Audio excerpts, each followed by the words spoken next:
Bonjour les cacadiques, nous sommes très heureuses de vous retrouver aujourd'hui pour une vidéo soin. Je pense que vous avez dû voir passer sur Instagram mon post vous disant que j'allais essayer de nouveaux produits d'une gamme que l'on ne connaît pas vraiment, qui s'appelle la gamme Skin de chez Herbalife. Je pense qu'Herbalife, vous devez avoir entendu parler de la marque puisqu'elle est assez connue. Donc j'avais un petit peu de retour à vous faire par rapport à cette marque et nous allons en parler dans quelques instants. Je me permets de me représenter, je m'appelle Christy, je suis make-up artiste et derrière la caméra se cache ma complice et amie Béa qui est pour l'instant la voix mais qui peut-être se dévoilera au fur et à mesure de nos vidéos sur YouTube. J'en profite pour remercier chaleureusement mon amie Clara qui m'a offert la possibilité d'essayer ces produits et de vous en parler pour vous donner mon avis et mes impressions et ressentis. Vous savez, être make-up artiste, ce n'est pas seulement utiliser du maquillage, mais c'est aussi utiliser du soin, parce que le soin a une très grande importance pour sa peau déjà, et puis pour son maquillage, parce que si vous faites un maquillage sans vous être occupé de votre peau auparavant, votre maquillage risque de ne pas tenir et il risque d'avoir des endroits de sécheresse qui vont se voir, etc. Donc vraiment le soin, je mets l'accent sur le soin et je vous invite vraiment à prendre soin de votre peau et à utiliser les soins adaptés. C'est parti! Nous allons commencer par les produits que j'ai essayés et que j'ai approuvés ou pas.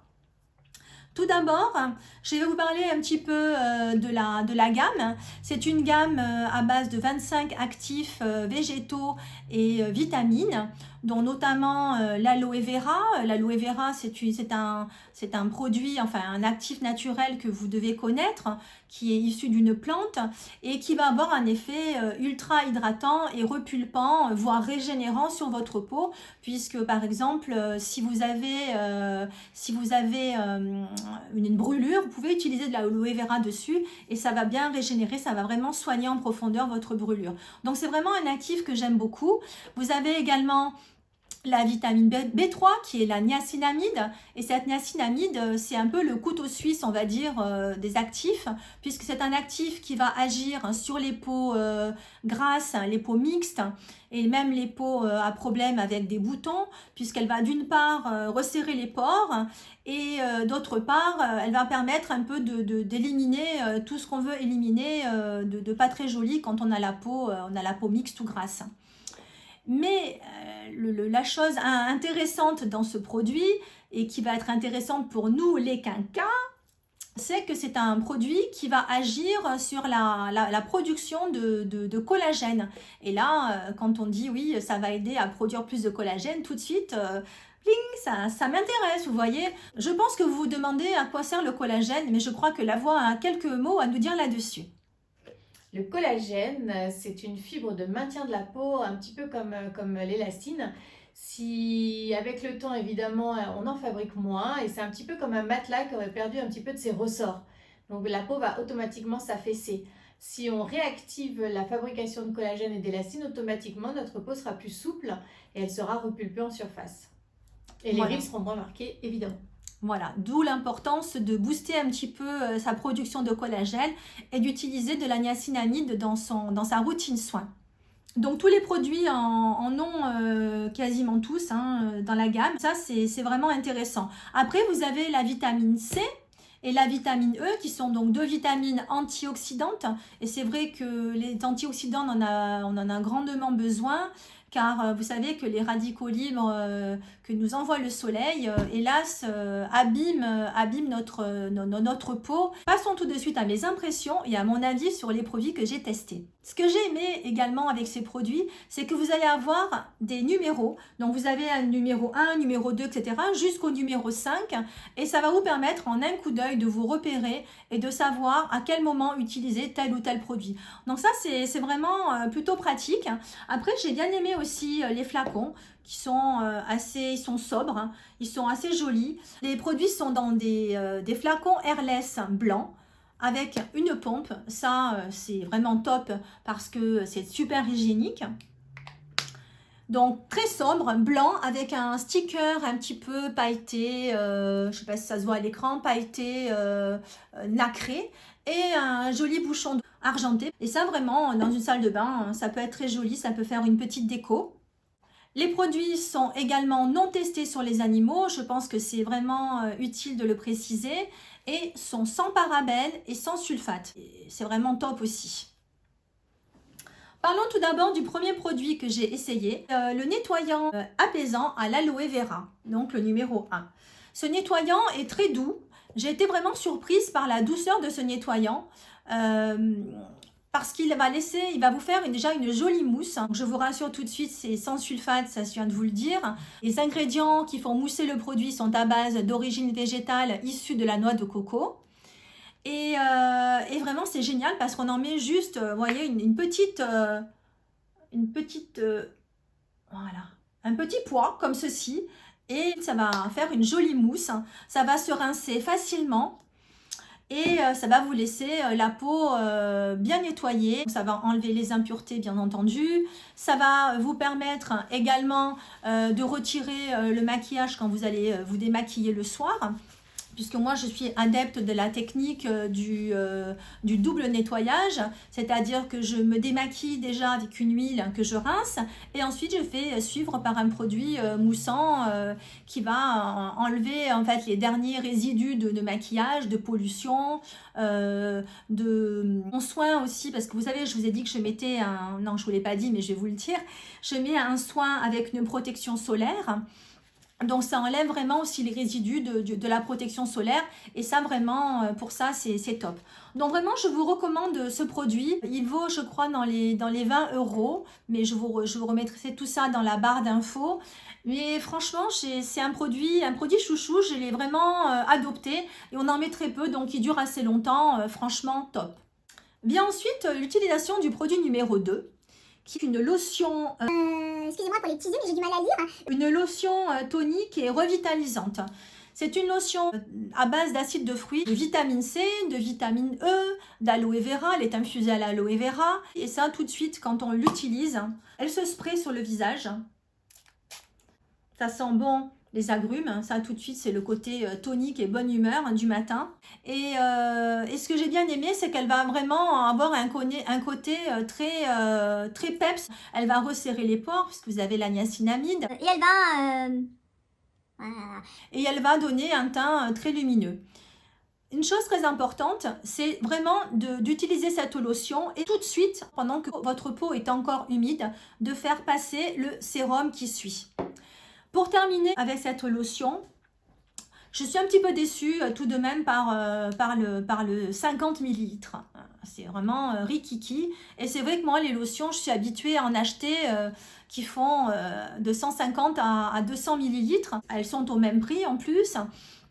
Et au moins, on n'a pas peur d'en mettre de partout. C'est vrai que je ne suis pas très fan des sprays pour mettre sur le visage comme ça. Je préfère les versions un peu plus gélifiées où on met dans le creux de la main et on en perd moins finalement. Parce que là, quand on le spray, ça part un petit peu... je ne sais où, hein, voilà. Et c'est dommage parce qu'on en perd. Donc, vous voyez, je ne sais pas si on voit à travers, mais la lotion était neuve et il m'en reste quasiment plus et je ne l'ai utilisée qu'un mois. Donc là, je suis un petit peu déçue par la contenance du flacon. J'aurais vraiment voulu que le flacon soit beaucoup plus gros. Quel intérêt d'avoir la peau encore humide avant d'appliquer son sérum ? Très bonne question. L'intérêt d'avoir la peau humide avant d'appliquer son sérum, ça va permettre à vos actifs de mieux pénétrer dans la peau et tout de suite les résultats sont meilleurs. Vous pouvez utiliser par exemple une eau florale, vous pouvez utiliser un spray d'eau thermale. Ça va vectoriser, si vous voulez, c'est un vecteur des soins que vous allez mettre ensuite, donc des actifs qui vont mieux pénétrer dans votre peau et qui tout de suite vont avoir un effet beaucoup plus intense et beaucoup plus intéressant. Donc votre... Non, pas donc. Notre peau est propre. Notre peau est propre et humidifiée. On applique tout de suite le sérum. Ce sérum, à base de niacinamide également, de vitamine C, de vitamine E, enfin on reprend un petit peu toujours les mêmes et on recommence, je vais dire. Il est plutôt pas mal. La texture est comme une texture crème, mais pénètre très facilement dans la peau.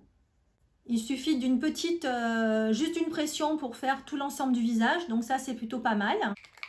Et le sérum, pour vous expliquer ce qu'est un sérum, c'est vraiment la quintessence des actifs de votre crème. D'où l'importance de ne pas zapper l'étape d'un sérum. C'est fait pour potentialiser les effets de votre crème de jour que vous allez appliquer par la suite. Une crème de jour pour avoir une telle appellation. Et une crème de jour pour avoir une telle appellation est obligée d'avoir une base de maquillage et des filtres. Donc automatiquement, les principes actifs seront moins nombreux que dans un sérum. Un sérum, c'est la crème de jour puissance 10. Donc les deux combinés, vous avez vraiment un résultat optimal. La voix de la raison. Ils sont solides accessoirement. Passons tout de suite à l'application de la crème. J'ai choisi la crème avec un indice de protection 30. J'aime bien faire attention à ma peau et j'aime bien la protéger des rayons solaires, des rayons UVA et UVB. Celle-ci a donc un indice 30, mais un indice 30 à large spectre. Bon, c'est intéressant, mais pour moi, ce n'est pas suffisant. Moi, je préfère largement les indices 50 qui vont avoir une action beaucoup plus intense et surtout plus longue dans le courant de la journée. Vous savez, en vieillissant, hélas, 3 fois hélas, 100 fois hélas, les taches pigmentaires commencent à apparaître et si vous voulez enrayer ce genre de problématique, c'est vraiment primordial d'utiliser un soin solaire, une crème solaire pour protéger votre peau. Et je vais aller même plus loin que ça et je vais vous dire, c'est votre premier actif anti-âge, la crème solaire. Pensez-y, c'est vraiment super, super, super important. Je vous montre la texture de la crème. Voilà. Elle est pas du tout liquide, hein, elle est assez compacte. Mais moi, je l'ai trouvée vraiment super, cette crème. Elle pénètre bien dans la peau, elle hydrate bien, elle laisse une sensation de peau nourrie et hydratée. En revanche, le petit bémol, c'est qu'elle ne conviendra absolument pas à une peau mixte à grasse.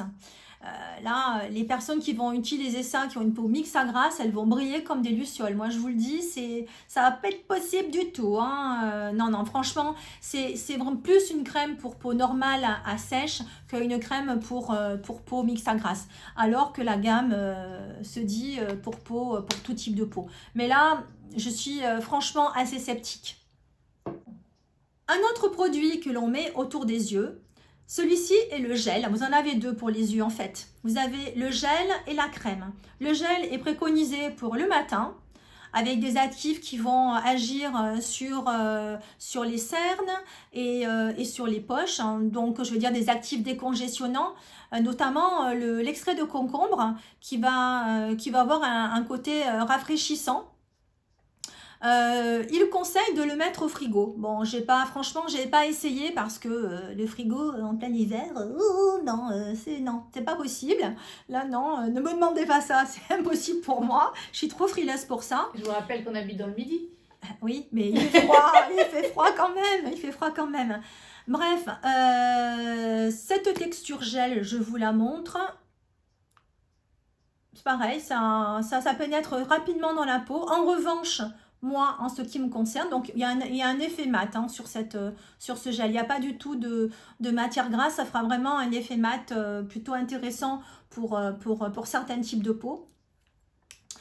Moi, je regrette que ça ne soit pas assez hydratant, enfin en tout cas riche à mon goût. J'ai un contour des yeux qui est plutôt sec, qui se déshydrate très vite. Et évidemment, quand le contour des yeux est sec et déshydraté, ça fait plein de petites ridules. Toutes celles qu'on ne voudrait pas avoir et qui sont là et qui se développent davantage si la peau n'est pas bien hydratée. C'est pour ça que je mets un petit bémol sur ce produit. En tout cas, moi, j'ai bien aimé la texture, hein, mais j'ai dû appliquer mon huile. J'ai une huile que je me fabrique moi-même. Ça sera l'occasion que je vous fasse un petit tuto sur ma recette d'huile pour le contour des yeux. Mais encore une fois, l'huile ne conviendra pas à tout le monde. Par exemple, mon amie Béa, celle qui se cache là-bas derrière, elle n'aime pas du tout les huiles. Béa, tu peux nous en dire plus ? Je vais avoir tendance à avoir des yeux qui vont gonfler, à créer des poches sous les yeux. Donc dès que je vais mettre des matières trop grasses, ça va avoir tendance à engorger les cellules et à avoir la sensation d'avoir les yeux encore plus gonflés. Donc je vais plutôt préférer des textures fluides hydratantes ou des gels justement décongestionnants. Voilà, donc pour Béa, je pense que ce produit va être parfait. En revanche, pour moi, il n'était pas assez gras. Et comme je vous dis, je suis habituée à mettre cette huile après mon contour des yeux. C'est vrai que pour moi, ça a été un peu juste. Donc le premier jour, ça a été, mais le lendemain, tout de suite, j'ai utilisé mon huile par-dessus. En revanche, celle qui va venir, qui est préconisée pour la nuit, va avoir un effet plus hydratant, bien entendu. Il y a de l'huile de macadamia. Et cette huile va apporter le confort dont moi personnellement j'ai besoin. Elle pénètre bien également. Voilà, et là, on sent que la peau est bien hydratée. Les produits sont toujours très agréables et sentent très bon. Vraiment, il y a une super sensorialité sur ces produits. J'ai beaucoup aimé aussi cet aspect de la gamme. Non, vraiment, ça sent super bon. Et pour finir, nous avons la crème de nuit qui est une crème, pareil, qui va être régénérante. Évidemment, la nuit, la peau a des besoins différents que le jour et on a besoin de l'hydrater, la nourrir un poil plus, je vais dire. Ça, c'est vraiment une base importante pour la crème de nuit. C'est pour ça que souvent, on vous propose des crèmes de nuit dans les gammes, mais ce n'est pas pour rien. Une crème de jour aura toujours un effet beaucoup plus léger. Sachez que dans toutes les crèmes de jour que vous allez acheter, il y aura toujours une protection solaire, même si ce n'est pas indiqué, vraiment minime, du style 10. Alors, peut-être vous allez vous poser la question, et c'est vrai, ça, je ne l'ai pas précisé, quand on utilise une crème de jour avec un indice de protection, parfois on se dit, ah ben tiens, là je vais mettre ma crème avec l'indice 10, là je vais mettre un autre produit avec un indice 30, par exemple votre fond de teint, et ça va me faire 40, mais malheureusement, non, ça ne marche pas comme ça, mais ça serait bien, mais c'est pas le cas. Bref. Revenons-en à notre crème de nuit. Elle est vraiment faite pour régénérer la peau en profondeur. C'est vraiment ça dont il faut se rappeler. Et une crème de jour ne sera pas forcément adéquate puisque vous avez cet indice de protection dont vous n'aurez absolument pas besoin. Et la crème sera certainement plus légère au niveau des actifs. Donc je vous recommande la crème de nuit. Je l'ai franchement beaucoup aimé cette crème. Je la valide complètement. Et enfin, pour terminer cette routine, vous avez 2 produits de soins hebdomadaires. D'une part, le masque à l'argile purifiant et à la menthe. Et d'autre part, l'exfoliant instantané au baie rouge. Je vais dire que ce sont les 2 produits qui m'ont le moins convaincu. Je vais parler d'abord de l'exfoliant. Il est plutôt agréable. Je vais vous montrer la texture. Donc une texture gel, pareil, on en met très peu. Ça va être la même formule si vous voulez que la formule de base du gel nettoyant de tout à l'heure, mais vous allez avoir des petits grains, des perles de jojoba, et les tout petits grains qu'on retrouve, ce sont des pépins de myrtille. Donc vous voyez, l'exfoliant, on appelle un exfoliant mécanique, mais néanmoins, comme il est à base d'acide de fruits, il va y avoir une petite action chimique, mais c'est surtout quand même un exfoliant mécanique que vous aurez besoin de masser sur le visage pour exfolier votre peau. Tu peux nous rappeler la différence entre un exfoliant mécanique et un exfoliant chimique? Un exfoliant mécanique, comme vous pouvez le voir, c'est ce que je vous ai montré, vous avez des petits grains. Le seul hic avec les exfoliants mécaniques, et c'est ce pourquoi je ne suis pas très fan de ce genre de produit, c'est qu'il y a ces petits grains selon comment ils sont taillés, parce que parfois ils ne sont pas bien ronds et ils peuvent agresser votre peau, voire la rayer et l'abîmer. D'autre part, ce gel est également estampillé pour tout type de peau, et si la personne a une peau acnéique, si elle utilise un gel exfoliant, les petits grains risquent en fait d'exciter, si vous voulez, les boutons, et ça risque surtout de déplacer les bactéries et causer de nouveaux boutons à côté. C'est pour cela que je déconseille les exfoliants mécaniques aux peaux acnéiques ou aux peaux à tendance à problème. En plus, quand on a des grains sous les doigts, on a envie de frotter et c'est la pire chose à faire. Oui, parce que souvent, et ça j'ai pu le constater auprès de mes clientes, souvent quand on utilise d'ailleurs moi j'ai fait même cette erreur quand j'étais plus jeune, on a tendance à frotter en se disant « Ah ouais, je vais tout enlever, ça va être génial et tout », mais au final on irrite plus plus sa peau qu'autre chose. Et je trouve que finalement, les cellules mortes ne sont pas vraiment décrochées et la peau n'est pas si top que ça. Et c'est pour ça que je préfère largement et de loin les peelings chimiques, qui sont en général des peelings à base d'acide de fruits et qui là vont vraiment nettoyer votre peau en profondeur, vont vraiment resserrer les pores, vous donner de l'éclat et franchement c'est incomparable. Essayez vraiment, si vous n'avez jamais essayé les peelings chimiques, je vous conseille vraiment de les essayer parce que ça fait vraiment toute la différence. Mais j'aurai l'occasion de vous montrer tout ça. Je compte vous faire un petit tuto pour Instagram avec ma routine hebdomadaire avec mon peeling et avec mon masque. Donc je vous expliquerai tout ceci en détail. Est-ce que vous connaissez l'intérêt de faire un gommage hebdomadaire ? Je pense que vous devez avoir quand même une petite idée. Déjà, la chose importante à savoir, c'est que votre peau sécrète des cellules mortes. Et en vieillissant, ces cellules mortes s'accumulent davantage sur votre épiderme. Et c'est fort dommage de ne pas faire de gommage. Souvent, on me dit « Ah oui, c'est obligatoire de faire un gommage ». Je dis « Oui, c'est vraiment primordial parce que c'est dommage d'acheter une crème et de la payer, je sais pas, 50, 100, 200, 300, 400, 500 euros. Enfin, je sais pas quel type de crème vous utilisez dans votre routine soin. Mais si votre peau n'est pas débarrassée de ces cellules mortes, c'est comme si vous mettiez une crème sur une jambe de bois. Elle va pas pénétrer. Et finalement, c'est dommage de ne pas pouvoir profiter des actifs de votre crème si vous n'avez pas débarrassé votre peau des cellules mortes. La différence entre un exfoliant chimique et un exfoliant mécanique. Le mécanique va décoller en fait les cellules mortes. Il va donner évidemment un teint plus lumineux. Mais le chimique, lui, il va vraiment ronger toutes les petites peaux mortes et il va donner ce teint incomparable, lumineux, cette peau si douce qu'on apprécie une fois après avoir fait un peeling. Je vous invite vraiment à essayer parce que c'est vraiment la vie. Je vous parle maintenant du masque à l'argile purifiant et à la menthe. Il est proposé pour tout type de peau. Or, pour tout type de peau, moi, franchement, je ne suis pas trop d'accord parce que l'argile verte qui est contenue dans ce produit, pour moi, c'est vraiment un soin pour les peaux mixtes à grasse. L'argile a tendance à absorber en fait l'excès de sébum et c'est vrai qu'une peau normale et encore plus une peau déshydratée n'a pas besoin, ou une peau sèche, elle n'a vraiment pas besoin qu'on lui absorbe son sébum puisque c'est finalement ce dont elle manque. C'est vraiment, pour moi c'est une hérésie ce masque. Je ne comprends pas comment ils ont pu créer un masque en disant que c'était pour tout type de peau. Alors certes, je l'ai utilisé, je l'ai testé quand même, enfin en zone T uniquement, hein. Je ne voulais pas non plus l'utiliser sur l'ensemble du visage.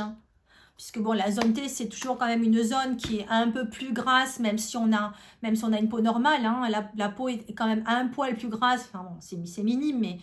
Alors vous voyez, ça sent super bon par contre, ça c'est vrai. Hein. Ça, j'ai vraiment beaucoup aimé l'odeur. Hein. Donc ça a vraiment la texture d'un masque à l'argile verte, hein, y a rien à dire là-dessus. Il préconise de le faire poser entre 5 et 10 minutes. Moi, je ne suis même pas allée jusqu'à 5 minutes. Hein. Mon amie Clara m'a dit, oui, tu peux le laisser sécher. Hein, surtout pas. Non, 1000 fois non. Donc je l'ai laissé pousser, non pas pousser, mais il n'a pas gonflé. J'ai laissé poser durant 3 minutes et ensuite je suis allée me rincer, voilà. Bon, évidemment, j'ai pas vu de grandes différences sur ma peau parce que c'est pas le genre de produit dont j'ai vraiment besoin. En revanche, si vous avez une peau mixte à grasse, franchement, vous pouvez aller à 100% sur ce produit. Fuyez si vous avez la peau sèche, surtout, ça ne conviendra absolument pas. Laissez-nous un petit commentaire si vous, de votre côté, vous avez testé les produits de la gamme Herbalife et dites-nous un petit peu ce que vous en avez pensé. Moi, j'ai hâte d'avoir le retour de Béa. Je pense qu'il y a des produits sur lesquels j'ai un peu pris de recul, mais je pense qu'elle, qui a une peau plutôt normale à mixte, va certainement apprécier des produits que moi je n'ai pas aimés. Hein. Mais donc c'est intéressant de voir un petit peu justement le retour de personnes qui n'ont pas le même type de peau. En tout cas, mes 2 produits coup de cœur sont vraiment le nettoyant et la crème de nuit. Je me suis régalée avec ces deux produits, mes deux chouchous. J'ai vraiment aimé ces produits pour l'hydratation qui m'ont procuré, pour la douceur et pour le confort. C'est top. J'en profite pour faire un petit disclaimer. Nous ne sommes ni cosmétologues, ni dermatologues. Les soins que l'on teste, c'est juste pour vous donner votre ressenti. À vous de faire votre propre expérience et d'essayer les produits. Oui, ça me plaît ou non, ça me plaît pas. Notre peau, comment elle va les tolérer en fait? Est-ce qu'elle va aimer? Est-ce qu'elle va détester? Est-ce qu'elle va réagir? Ça, malheureusement, on ne peut pas le savoir à l'avance. Dans tous les cas, si l'un des produits que je vous ai présentés vous a fait de l'œil, n'hésitez pas à contacter mon amie Clara sur Instagram. Je vous mettrai dans la barre d'infos son nom et surtout de venir de notre part parce que l'on vous réserve quelques petits cadeaux surprises qui vont certainement vous plaire. Cette update de soins sur la gamme des produits Skin Herbalife est maintenant terminée. J'espère que ça vous aura plu. En tout cas, on se retrouve dès la semaine prochaine pour une nouvelle vidéo sur le maquillage, notre domaine de prédilection. N'hésitez pas à prêcher la bonne parole auprès de vos amis et de les inviter à nous rejoindre sur notre chaîne, mais aussi sur notre compte Instagram où nous allons pouvoir papoter un petit peu plus en détail de maquillage, de soins, etc. On vous dit à très bientôt, prenez soin de vous.